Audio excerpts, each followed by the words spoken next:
Vamos lá então, gente, vamos retomar. Eu sei que a conversa tá boa, eu sei. E eu também quero saber o que rolaram aí nessas conversas todas. Não dá pra gente ouvir todo mundo, uma pena.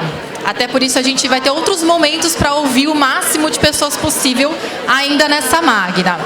Mas eu queria só o apoio do pessoal da técnica para que a gente pudesse ter o microfone. Todo mundo comigo? Sim? Quem está com o microfone que possa circular, porque a gente queria ouvir pelo menos 2 pessoas que trouxessem o que você discutiu com o seu grupo, a sua dupla, sobre o que te chamou a atenção e qual é a conexão do Djavan, dessa discussão que a gente trouxe a partir do vídeo do Djavan, com o dia a dia do RH, ou seu dia a dia cotidiano mesmo. Quem pode falar, por favor? Quem é a Fernanda que vai falar? Tem um microfone aqui. Levanta a mão quem quer falar. Ó, tem uma pessoa ali, por favor. Aqui, ó, na frente, aqui. Você quer se levantar para a gente te ouvir, todo mundo te ver? Fique à vontade. Se você quiser falar sentada também, tá tudo bem. Acho que eu prefiro falar sentada. Tá bom. Bem, bom dia, meu nome é Mirelle, eu sou da área de comunicação interna e discuti aqui com a Maria Helena, minha dupla, que eu acabei de conhecer, e a gente colocou aqui 2 coisas muito importantes. A primeira é a importância do contexto na comunicação, tá? Quando o Djavan trouxe o contexto, né, todo mundo aqui fez, agora sim, agora eu entendi. E também a importância do repertório. Porque, assim, quem tinha esse repertório antes mesmo de saber do contexto, conseguiu decifrar a letra. E, com isso, a gente chega na conclusão de como é importante cada conteúdo estar bem direcionado ao seu público. Observem que quando o Djavan falou que, para um nortista, né, o açaí ele é guardiã daquela subsistência, então o nortista entendeu de cara o verso do Djavan. Ou seja, o nortista é o público para aquela música. Só que a gente está falando de arte, então ele não é obrigado a deixar a arte dele explícita e entendível por todo mundo. Mas no caso da comunicação nas empresas, sim. A gente precisa saber muito bem qual é o nosso público, se ele está dentro do contexto e se ele tem repertório para entender aquele conteúdo. E fazendo uma reflexão mais poética mesmo sobre a música, a Maria Helena trouxe aqui a questão da solidão, que a gente está sempre, como você bem colocou no seu artigo, né, consumindo muito conteúdo, mas discutindo pouco, porque, na verdade, os desafios, embora compartilhados, a gente se vê numa solidão muito grande enfrentando eles. Uhum. É isso. Muito bom, obrigada, Mirelle. Muito bom. Então, olha, tem 2 palavras muito importantes na fala da Mirelle, o contexto. Bom, eu da linguística, a gente estuda muito contexto. Então, o contexto é necessário para ter sentido aquilo que a gente diz, aquilo que a gente produz, ainda mais em comunicação interna, tem tudo a ver com RH. E também essa adaptação a diferentes públicos, e acho que esse cereja do bolo foi essa solidão também. A gente vive muito esse excesso de conteúdo, excesso de tudo e qualquer coisa, e talvez falte esse compartilhar, essa colaboração para ter mais sentido aquilo que a gente consome. Então, coisas importantíssimas da tua fala, obrigada. E tinha mais uma pessoa por aqui também que levantou a mão. Queria ouvir mais uma pessoa. Vai lá. Acabou de levantar rapidamente, então...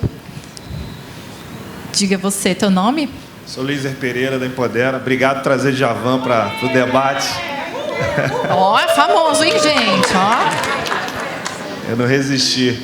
Passou para a minha área, né? A gente discutiu que comunicação inclusiva. Eu acho que o que está sendo colocado é que a gente julga. A gente interpreta as coisas, as pessoas, a partir do nosso conhecimento, da nossa vivência. E o que o Djavan está convidando é que a gente abra a mente, né? Porque há algo diferente, eu preciso entender, eu preciso sair da minha bolha, preciso me conectar. A música é para todo o Brasil, não só para o nortista. E eu que tinha que entender mais sobre o que acontece no norte, e aí eu estou julgando a partir da minha vivência do sudeste, né? Eu sou sudestino. Então, acho que a abertura para o novo, se conectar com o diferente, pensar diferente, perspectiva diferente, eu acho que isso é o desafio para todo mundo que está aqui, pensando diversidade e inclusão, comunicação inclusiva. Acho que essa era a mensagem que a gente discutiu aqui. Perfeito, Obrigado. muito bom. E é essa visão ampla, diversa, sobre palavras, repertório, sobre tudo que a gente tem acesso também. Então, obrigada por trazer a diversidade, é um dos grandes temas também aqui do Congresso. Eu não vou falar sobre o julgamento em si, porque eu não vou passar pela fala da Jaque, que a gente combinou aqui uma conversa, e a Jaque vai trazer esse aspecto do julgamento, né? Porque, afinal de contas, o Djavan também faz um julgamento ao Chechel, que é ignorante, a gente já vai trazer isso também. Então, notem que, se eu falasse com cada pessoa aqui, se a gente ouvisse cada um de vocês, várias camadas de sentido seriam atribuídas para aquilo que a gente assistiu. Então, quão valioso é a gente fazer essas pausas para entender contexto, sentido, entender também a adaptação da linguagem a diferentes públicos e trabalhar o respeito, a diversidade e inclusão também. Então, são temas que fazem parte aqui do Congresso, tem tudo a ver com a nossa fala também. E aí, vou passar, então, a bola agora. A Bia? Dá tempo? Dá, a gente faz sempre dá. A gente não está com pressa. Vocês estão com pressa? A gente não está. Fala, Bia, por favor.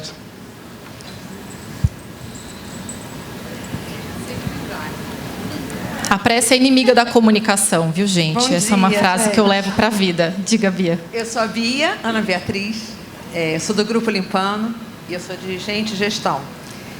Acabei compartilhando com a minha colega que trabalha comigo no grupo e aí acabou falando um pouquinho da nossa dificuldade na própria empresa, né, do que a gente vive. Até a gente pegou o exemplo de um vice-presidente que, quando passa um WhatsApp para a gente, um e-mail, a gente tem que eu mando para ela manda para mim. Você entendeu o que ele está querendo dizer? Porque, assim, ele fala, né, assim, monossilábico, e aí a gente fica, peraí, quem responde, né? Será se é isso? Será se não é? E a gente estava discutindo aqui como isso acontece, às vezes, com quanto maior o nível. Eu acho que eles têm a pressa, né, para poder resolver o problema.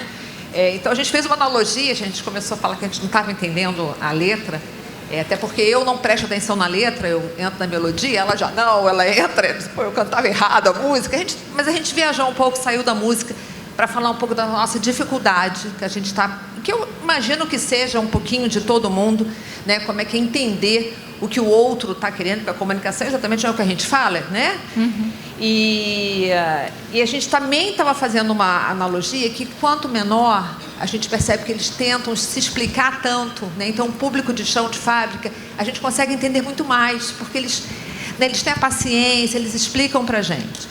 E aí eu acho que acumula-se o fato de que ninguém mais fala com ninguém, né? É tudo por WhatsApp, ninguém liga para dar parabéns, a gente manda só, né, os memes lá, as figurinhas. Então as comunicações acabaram.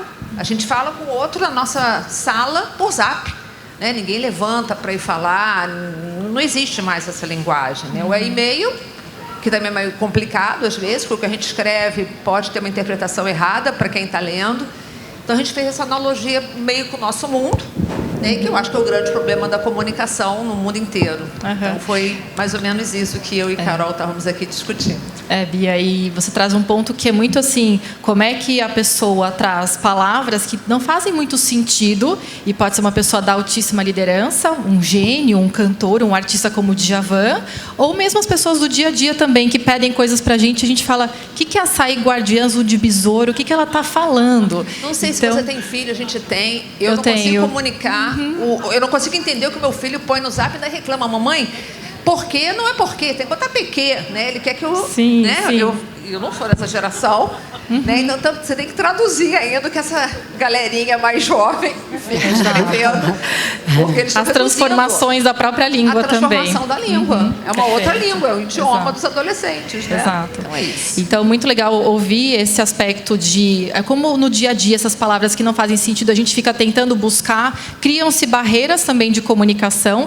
E aproveitando para deixar a deixa é redundante, né? Passar a deixa para a Vânia, só lembrando que quando você fala dos canais de comunicação, ontem foi Dia dos Namorados, e a gente fala hoje em dia em comunicação que ligação é quase prova de amor, né, gente?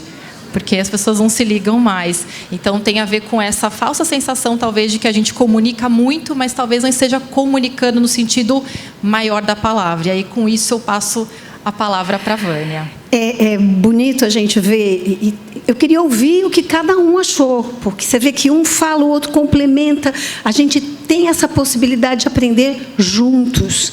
E essa sala é muito diversa. Diversa de várias formas. Eu acho que vale a pena vocês darem uma geral, assim, porque tem diversidade no tom de pele, no cabelo, na idade, nos símbolos que a gente usa, na roupa, na forma como a gente se coloca, porque já deixo aqui para vocês uma dica que revolucionou minha forma de entender comunicação. Comunicação é sinônimo de comportamento. Não tem isso da gente não se comunicar. Eu não quero me comunicar, não vou na reunião. Não foi, falou alguma coisa. Estou na reunião, não quero me meter nesse assunto. Ficou em silêncio, está dizendo algo. Não tem alternativa, gente. Não tem essa possibilidade da gente não dizer. A gente está dizendo sempre, porque comunicação é comportamento. A gente expressa com olhar. Quem aqui já perdeu o dia por causa de um olhar? Passou semanas, às vezes, deprimido. Ao mesmo tempo em que quem já ganhou energia, ficou feliz da vida com um sorriso, uma palavra, um elogio. Nós nos alimentamos de comunicação. Comunicação nutre ou intoxica as nossas relações. Esse é o fato. E por quê? Porque nós somos diversos, é difícil, é complexo, porque cada um tem um repertório, cada um tem um contexto. E eu queria ver um pouco mais da diversidade dessa sala, que é uma diversidade não visível, ou pouco visível. Podem colocar, por favor, a pergunta do Menti, pergunta 1, por gentileza? A gente resolveu fazer essa conversa com vocês e a gente começou antes. A gente mandou para vocês 6 perguntas, para a gente já poder entender o que estava acontecendo. Alguém coloca o Menti, por favor, pergunta 1. Aí. Olha aqui uma dimensão invisível, ou pouco visível da nossa diversidade. Eu perguntei como é que andava a energia de vocês nos últimos tempos, de 1 a 10. Olha só esse colorido, gente. Olha só essas barras de 1 a 10. Tem gente aqui com muito pouca energia. Tem gente aqui que tem sofrido, que está achando a vida difícil nesse momento, por alguma razão.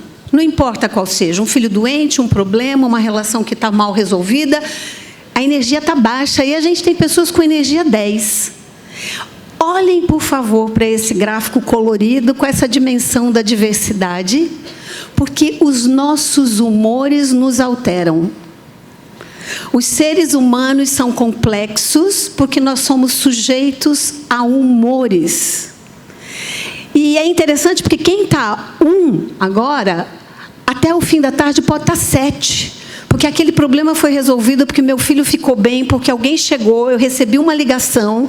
E quem está 10 hoje, espero que não aconteça, pode daqui a 1 hora estar 2, porque recebeu uma ligação, porque soube de um problema, porque deu uma dor no ciático. E isso muda a nossa comunicação. Isso muda a forma como eu ouço e muda a forma como eu falo com o outro. Percebam como é complexo isso? O Chechel, talvez no dia que ouviu o Açaí Guardiã, lá estava nota 2, tinha acontecido algum problema, né? E o Djavan também, quando chamou ele de ignorante, talvez não tivesse num dia muito iluminado. Isso quer dizer que quando a gente fala de comunicação, como normalmente a gente conhece, tem um emissor, um receptor, um canal, uma mensagem e os ruídos, combinado? Essa é a definição matemática da comunicação. Isso, para mim, hoje parece muito mais um telégrafo. Eu mando uma mensagem, o outro responde. É assim que acontece, gente, no dia a dia. Nós nos comunicamos como orquestras, complexa. Eu solto um som aqui, reverbera e acontece uma coisa lá. E dependendo da forma como eu estou me sentindo, então, para além do meu repertório, para além da minha experiência de vida, da minha origem, da minha cultura, que já me distingue, quando você falou do público-alvo, temos que entender que o público-alvo também não é só o nortista, nem a mulher, nem o funcionário, nem o líder, porque por trás de todos esses papéis existe uma pessoa. E essa pessoa vai reagir de acordo com o momento dela. Então, é muito complexo. Queria terminar essa passagem dando essa dica, que quando a gente está se comunicando e se relacionando, gente, ó, uma dica. Em relações humanas, o óbvio não existe. Não existe. Sabe aquilo que você falou? Não, eu tenho certeza do que o meu chefe queria dizer. Não, eu sei o que ele espera de mim. Eu sei qual foi a intenção dela quando falou aquilo. Esqueçam, gente. Toda vez que vier uma ideia de obviedade, de certeza sobre o que o outro pensa, de certeza de como ele vai reagir, se dê conta de que isso é uma falácia. O óbvio em relações humanas não existe. Pode passar o segundo slide, só para comentar rapidamente, e já passar a bola para a Vivi. Próximo, mentir. Isso. Então, aqui as perguntas. Na verdade, não é para a Vivi, não, é para a Jaque, né, Jaque? A Jaque vai pegar essa. Está aqui, olha, a gente vai mandar para vocês com o material do evento, essas nuvens, porque eu acho que vale a pena vocês estudarem isso, porque esta é a voz desta sala, gente. Olhem para o lado hoje e fiquem imaginando quem está 3, quem está 5, quem está 8. Será que eu posso ajudar esse que está 2 de alguma forma? Né? Vamos imaginar que esse mapa é dessa sala. Então, o que a gente tem nessa sala é cansaço, entusiasmo,